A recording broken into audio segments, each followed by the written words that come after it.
the British public. They're not woke. Wonderful. I'm glad we have some numbers now. So you might think, well, the police force, maybe if wokeness was the majority view, then maybe they could push it. Well, thankfully it's not. No one believes in this crud. So if you go to the first thing here, this is Politics for All, tweeting out, are you woke? 12% say yes, 23% say no, 59% say they don't know what that means, because a lot of people find it difficult to find. And this, incidentally, is via YouGov poll. Now, it's important to note that YouGov polling is self-selecting. So it's via the internet, and you sign up to their website, and then they email you a poll, and then you choose whether you're going to join in or not. And so this is not representative of, I don't know, Yorkshire farmers or something like this. This is not representative. Entirely online. It's entirely online. This is not representative of, just Welsh miners or, this is representative of people who use the internet and care what YouGov do. And I feel that YouGov may have dropped the ball in trying to explain what wokeness is here. I don't think it's entirely the public's fault they're saying we don't know what the hell you mean there. Race communism. Of those who do, 23% say no, so they're outnumbered 2-1. This is a non-woke code tree. You're just stuck in here with us. So if we can go to the source here, so this is the YouGov poll, this is the first thing here. Are you woke among all Britons? 12% say yes, 23% say no, 59% say they don't know. Among those who say they do understand the term woke, 29% say yes, 56% say no. So again, nearly a 2-1 margin. BTFO'd, as the kids say. Yeah. So we can scroll down a little bit there, just see the graph, just so we can get a look at that. But I love it. I love it. Good British public, understanding that this is nonsense. So if we go to the next link as well, there's some more data here. So this is what is woke according to people who identify as woke. So they asked them, what do you consider woke? And then they gave them a list of options. So if you scroll down again, just so we can see the data here. So I'm just going to list the biggest standouts for me. So supporting equality for transgender people, 69% of people said that was woke. Supporting racial equality, 67% said, yeah, that's woke. Supporting BLM, 66% said, yep, that's woke. Supporting equality for gay and lesbian people, 66%. Supporting gender equality, 59% there. So these are the biggest ones. And then taking stronger action on climate change, 58%. What I find interesting is the not woke people answering that. So a much smaller... So no, this is just woke people answering this. Well, no, the red one is not woke. That's them saying they don't think it's woke. Right, okay. Right. So all of these results are from people like self-identify as woke, right. And then you got some people there saying it's not.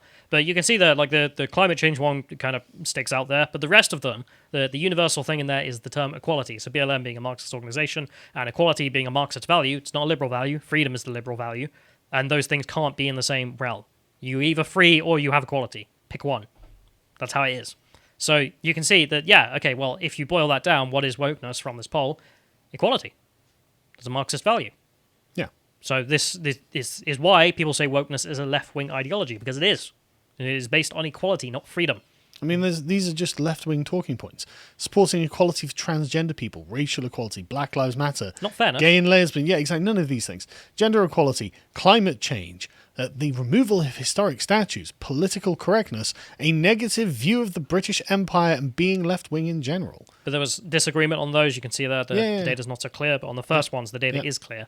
The universal thing there being the value of equality, not fairness, not freedom. So, I mean, the liberal justice. view is we have freedom and fairness, and therefore, if you are gay or straight, it doesn't matter. We will treat you fairly. You're both treated the same under the law for committing the same crime. But equality, racial equality there, well, what's that?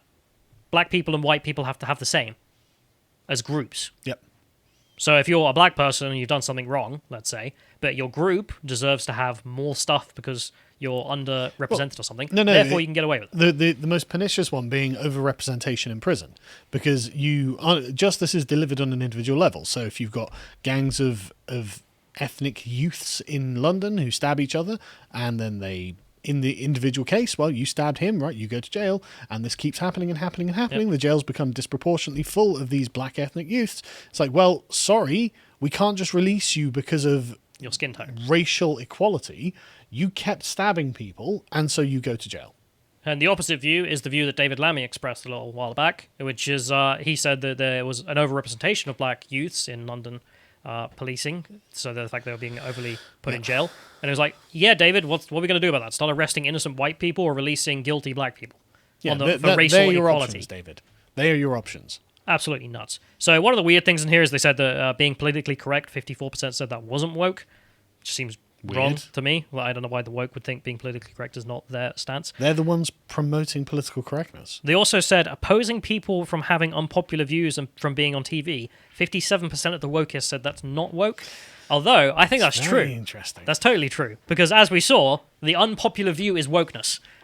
So they're saying we need to not oppose people having unpopular views from being on TV, which would mean that they're not opposed to having wokeness on TV. But what I find about this is interesting because this is an issue that I think Hayek spoke about as well in his day. Is that a lot of people just end up parroting Marxist talking points without realizing that these are Marxist talking points. And so I think there probably are a lot of useful idiots who consider themselves to be woke without knowing anything about the theory behind any of this. And so they're like, "What do you mean? We don't want to stop people from voicing their unpopular opinions. We just want to make the world better." Because that's how it's packaged, that's how it's framed, and that's how it's sold to the rubes who are just like, racial justice for Palestine and Black Lives Matter and all this. The regular person who doesn't really know anything about it, but just wants to feel like they're doing something good. They're not like, well, yeah. I mean, one of the things is having a negative view of the British Empire. It's like, the average British, well, no, why do I have to have a negative view of the British Empire? But 28% of the people who say that they're woke say, yes, you have to have a negative view of the British Empire. So interestingly, it looks like out of the sort of 12%, the die-hard Marxists make an even much smaller sort of view of that. So But, if we go to the next one, this is just the other people who know about wokeness. Is it a good or a bad thing? 11% saying good, 15% saying bad. So again, beaten out there. Neither say 14%, 59% saying they don't know. But if we go for the ones who just know, 26% of people say it is good, 37% say bad, 33% neither. Rookie numbers. I was about to say exactly that. You need to pump those numbers up. So, who is woke was also asked, and Jeremy Corbyn was crowned king of the wokeists. So, Correct. as you can see here, Jeremy Corbyn got 34%, then Joe Biden, Boris Johnson getting 2%. So, as woke organisations, the BBC scored top, joint with The Guardian at 34%. So, there we go. Now we know. The public perception is that the BBC is as woke as the Guardian. Yeah. Unreal. And as woke as Jeremy Unreal. Corbyn. As woke as Jeremy Corbyn and The Guardian. I mean, wow, that's based British public. Yeah, so we go to the next one here. This is what is woke to all who understand. So this includes people who said they weren't woke and those who said they did. What did they consider wokeness? And you see here, removing statues, 60%, supporting BLM, 56%, trans equality, 52%, politically correct, 46%, gay equality, 43%, no platforming, 41%, anti-British Empire, 40%. Yeah, so it's communism. And if you scroll down to the tweet below this, you can see that YouGov are like, "Ooh, this is weird.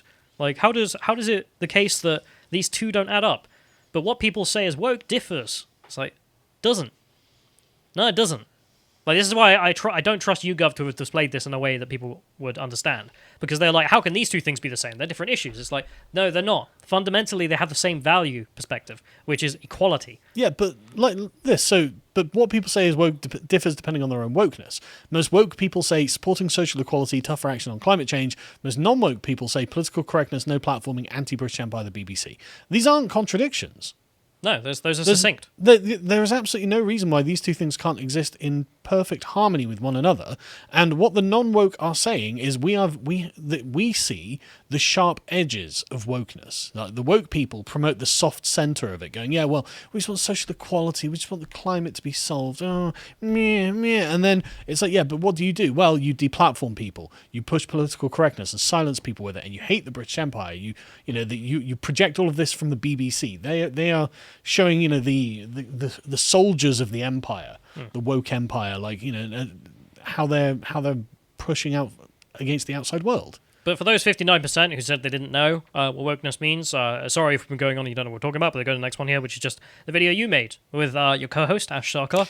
What is woke culture? And we're just going to have Ash redefine it here, so let's play clip And before we do, I can't help but notice as well that I made this video like a year and a half ago, something like that, and it had about, I don't know, 200,000 or 300,000 views.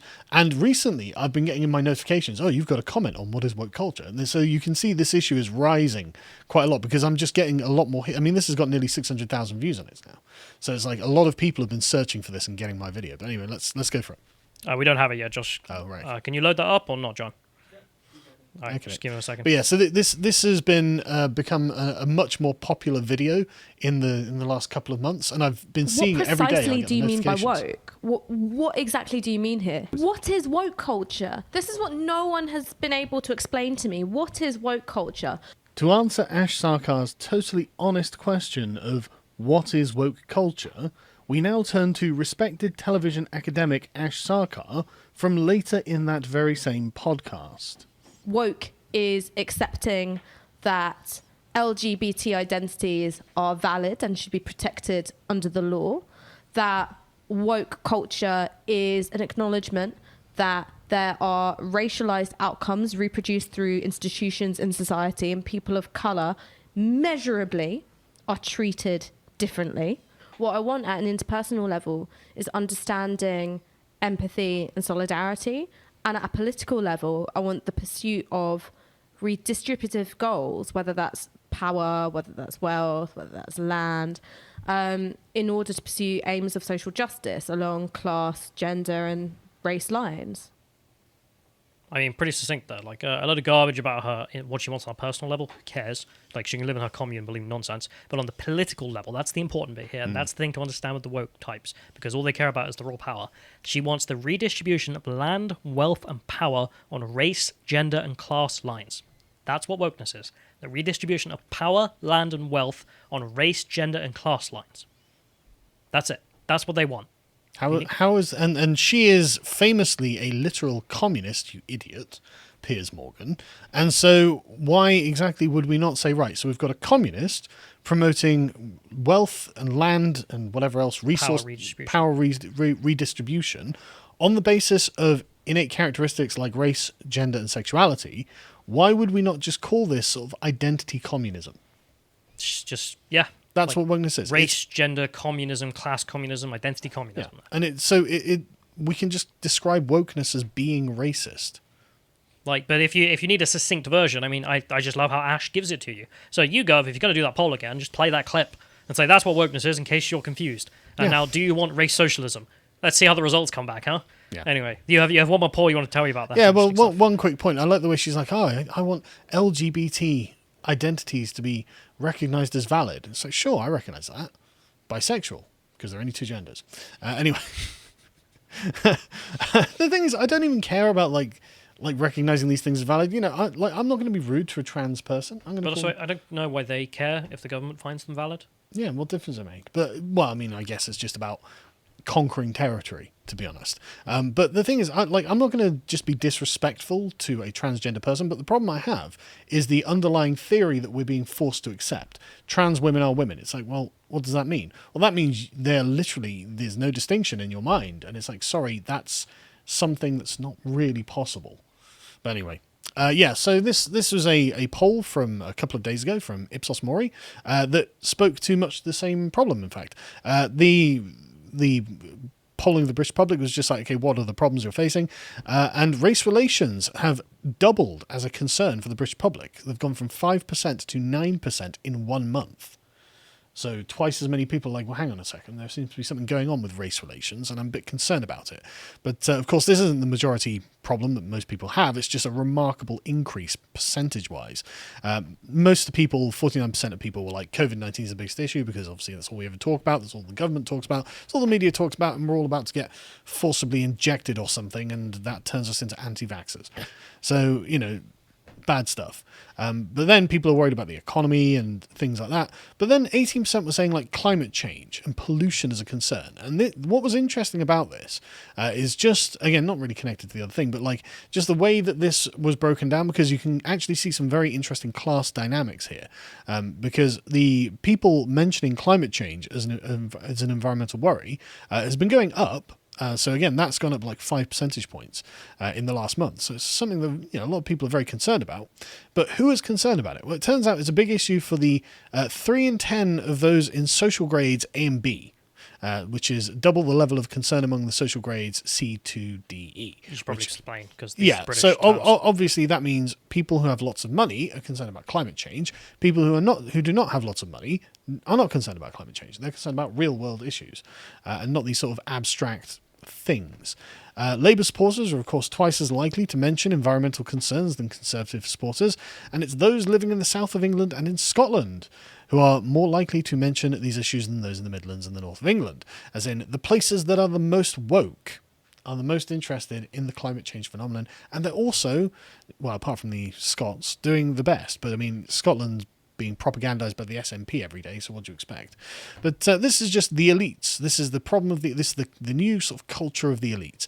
And as this article from The Guardian recently, a year ago now, said, the World Economic Forum had their annual risks report, and for the first time in its history, all of the top 5 places were concerned about climate.